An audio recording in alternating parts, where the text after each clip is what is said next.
My wife Pam traveled to India last fall, and while she was there, she met many amazing people. One of those was Annie Hilton. Annie and her husband Carrie are from New Zealand. 13 years ago, they felt God's call to be missionaries, and they moved their whole family to India. Somehow, they ended up living smack in the middle of the red light district in Calcutta, India. Not exactly the ideal place to land. But Annie and Carrie trusted they were in God's place, and they began to pray for their new neighbors, these women who were caught in the sex trade industry. Eventually, they were led to start a business called Freeset Bags. Freeset has a mission: to give these women caught in the sex trade in Calcutta a new way to make money. Freeset teaches the women how to make bags and other things that they can sell. It's a way out.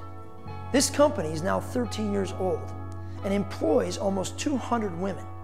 But Annie Hilton says we've only just begun.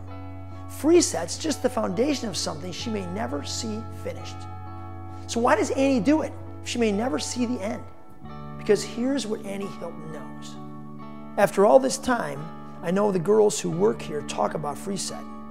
I know where they live, who they're talking about, and who they're talking to. And it may take 50 years, but I know freedom's happening for them and will happen for so many more.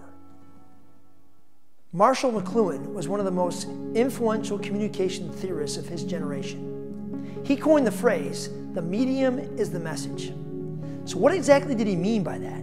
A medium is a vehicle through which something is communicated or conveyed, like radio or TV or a newspaper or a book. This video is a medium. So is Facebook. So is YouTube. McLuhan believed that the medium of communication was intimately connected to how a message was perceived. You could hear a message on TV, then you could hear the same message from your friend, you'd interpret it differently. The medium would change the message. God has always had the same message: I love you and I want to live with you. But He's chosen many different ways to send it. In the Old Testament, it was with thunder and lightning and a thick, dark cloud. Then Jesus made the message into flesh, giving it life through His own lifestyle of service and love towards the people He met. And now we have become the medium for the message of the gospel. And it certainly is compelling when someone like Annie Hilton speaks it. Her life choices and mission and sacrifice make God's message of reconciliation real and believable. Most of us want the gospel to go out into the whole world. Most of us want the Great Commission fulfilled. But does the way we live make the message compelling?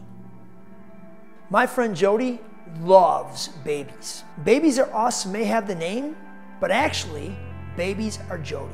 And while most of us would feel pity for a sickly, malnourished boy sitting in mud and poop in an African orphanage, Jody describes being drawn in by him.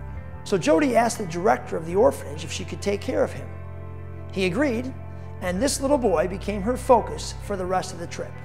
Jody eventually had to return home, but she found she couldn't stay away. So a few months later, she went back, and this time she stayed longer, so she could love on him even more. With her love and support, this little boy grew and thrived. Jody returned home a second time and told some family friends this little boy's story. And they adopted him. He now lives nearby, part of a new family, and still part of Jody's life. Jody could have helped this boy in so many ways. She could have spoken kind words to him. She could have sent money to support him.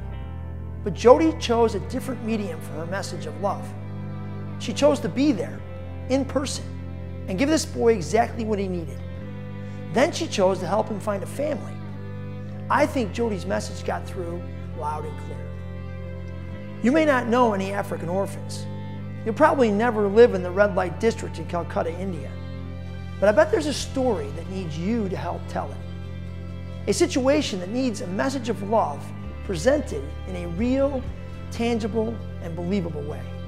Whose story will you become part of so that the message of Jesus will become more compelling in our world?